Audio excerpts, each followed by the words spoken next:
Sementara itu, Kepala Badan Nasional Penanggulangan Bencana (BNPB), Letnan Jenderal TNI Doni Monardo menyatakan korban bencana banjir bandang di Sentani terus bertambah. Korban terbanyak warga yang tinggal di pinggir sungai. Paling banyak itu karena masyarakat itu terbawa oleh arus yang berisi dengan kayu-kayu, ya. Dengan ukuran kayu ada yang mencapai 30 meter, kemudian diameternya ada yang lebih dari 1 meter, ya. Dan ini korban yang paling banyak, ya. Dan justru korban-korban ini sebagian besar berada di daerah aliran sungai, ya. Jadi ketika debit airnya tinggi, kemudian akibat curah hujan yang tinggi, kemudian tidak bisa terbendung, ya. Akibatnya perumahan-perumahan yang berada pada dataran rendah itu semuanya habis kena terjangan air banjir bandang, kemudian ditambah juga dengan sejumlah lumpur yang cukup tebal dan juga pasir yang berasal dari hulu. Total korban mungkin sekarang total korban terakhir itu saya tidak ikuti dalam beberapa jam terakhir karena tadi pagi saya terbang dari Papua jam 8.45 sampai dengan jam sekarang saya tidak lagi mendapatkan data.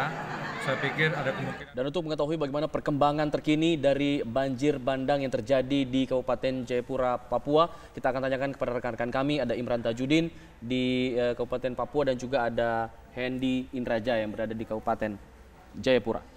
Saya ke Imran dulu. Imran, jumlah korban terus meningkat bahkan sampai 90-an. Berapa update yang terbaru hingga pada siang hari ini? Ya, untuk data terbaru ini jumlah meninggal dunia yang kami dapatkan informasi terakhir adalah 104, itu yang kami dapat dari posko utama tadi update terakhir, dan 97 ada di Kabupaten Jayapura di Sentani, dan 7 ini ada di Kota Jayapura tempat kami mengabarkan. Jadi selain di Kabupaten Sentani yang memang ramai begitu ada terjadi banjir bandang, longsor juga ternyata terjadi di wilayah Kota Jayapura, tepatnya di Ampera. Kami mengabarkan langsung dari lokasi longsor. Kami tidak berdiri terlalu jauh, sekitar 500 meter dari lokasi longsor terjadi. Waktunya juga tidak terlalu jauh, hampir bersamaan dengan kejadian pada saat banjir bandang terjadi. Dan di sini mengakibatkan ada 7 orang meninggal dunia, di mana warga tersebut tinggal tepat di pinggir dari bukit ini. Jadi ada beberapa perumahan memang yang berada di sini, dan ada 2 kepala keluarga begitu yang rumahnya terdampak sehingga ada 7 warga meninggal dunia. Saya bersama dengan salah satu kepala keluarga dan juga merupakan korban yang selamat, Pak, ya, pada saat kejadian, dengan Pak Soliguna. Pak Soli, selamat siang, Pak Soli. Siang. Gimana Pak kabarnya sudah beberapa hari ini, Pak? Kabarnya biasa-biasa saja, ya, biasa saja. Pak, waktu kejadian bisa diceritakan bagaimana pada saat itu pas kejadian itu mungkin jam 12 malam ya, lewat 10 menit itu waktu kejadiannya itu. Saya juga dengar gemuruh, kaget waktu itu saya belum tidur. Anak-anak semua karyawan saya juga belum tidur. Cuma itu waktu itu saya waktu bangunkan anak-anak itu saya lompat dari situ langsung itu waktu kejadiannya begitu. Bapak ada keluarga yang korban meninggal dunia? Kebetulan anak saya yang kena musibah itu 1 anak, 1 menantu, 1 cucu. Berarti 3 itu saya punya anak itu yang meninggal di sini. Iya, 3 meninggal. Pada saat kejadian anak, cucu dan menantu itu posisinya di mana? Waktu istirahat di kamar, di tempat di kamarnya, iya. Pas mau istirahat itu waktu itu. Jadi Bapak waktu itu posisinya berbeda? Pisah kamar, saya pisah kamar waktu itu, iya. Pisah kamar waktu itu.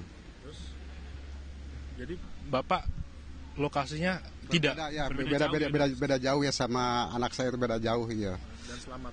Iya. Bapak sempat waktu kejadian sempat mencari atau sempat pada saat melarikan diri? Mencari anak-anak itu yang lainnya. Kalau saya kan lari ke kamar itu waktu itu lari ke kamar, pas saya tahu di situ bahkan di situ ada anak saya. Terus saya itu lihat sudah tertutup ketimbun itu, saya baru lari cari yang lainnya. Kebetulan anak-anak itu juga tertutup juga. Cuman dia bisa lompat dari belakang gitu. Alhamdulillah dia selamat waktu itu. Yang lainnya selamat. Bapak berapa orang di dalam rumah, Pak? Itu sekitar ada 20 orang lah yang itu ya, sama penyewa yang lainnya di situ, tinggal di situ, iya. Yang meninggal keluarga? Yang meninggal 3 orang. 3 orang. Iya, saya anak, punya menantu sama cucu. Waktu itu sudah ada perasaan bahwa akan... Waktu itu saya betul itu hari itu tidak bisa tidur itu. Tidak bisa tidur, pokoknya semua itu pada sudah ada tanda-tanda mungkin itu ya. Ya saya waktu itu pas itu kejadian saya baru itu saya ini. Begitu. Dan saya dengar juga Bapak punya usaha Pak di sini. Saya di sini kebetulan saya hampir 20 tahun saya usaha batagor, siomay di sini.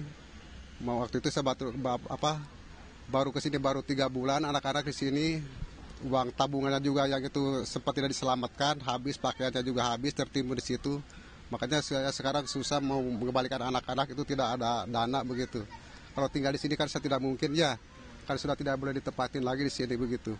Makanya saya untuk sementara mau bawa anak-anak dulu pulang dulu aja begitu. Yang kerugian yang Bapak yang menjadi kerugian dari pasca longsor ini apa? Yang kerugiannya cuma harta benda, mungkin tabungan anak-anak saja itu ya, tabungan anak-anak yang tidak terselamatkan begitu di situ. Bapak sekarang tinggal di mana Pak? Saya tinggal di masjid sekarang, di penampungan masjid ya, karena di tenda ini kan terbatas orangnya ya. Jadi saya tinggal sementara di masjid dulu aja gitu. Jadi sekarang keluarga yang masih selamat, istri, Bapak? Istri sama anak, saya ada anak 3 lagi di sini, yang itu ya sama 3 lagi lah sama itu saya.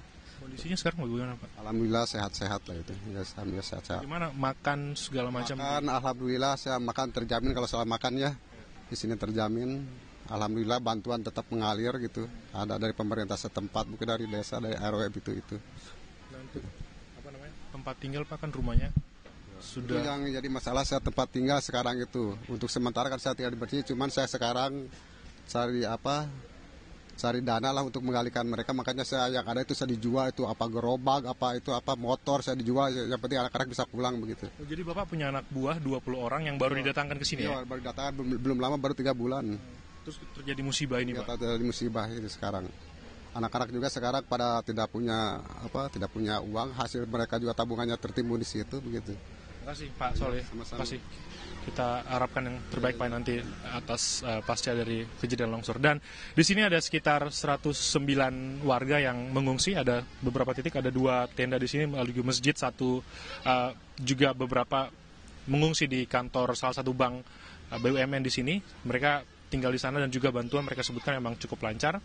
Namun hanya memang tempat tinggal yang mereka cukup bingung akan tinggal di mana setelah tempat ini nampaknya juga sudah dilarang untuk tinggal di sini karena cuaca juga sampai dengan hari ini masih terus turun hujan selama beberapa hari terakhir, bahkan 1 minggu terakhir ini jarang sekali cuaca cerah begitu, hampir setiap hari mendung dan turun hujan. Ini yang selalu menjadi kewaspadaan bagi warga tidak hanya di Sentani tapi juga di Kota Jayapura.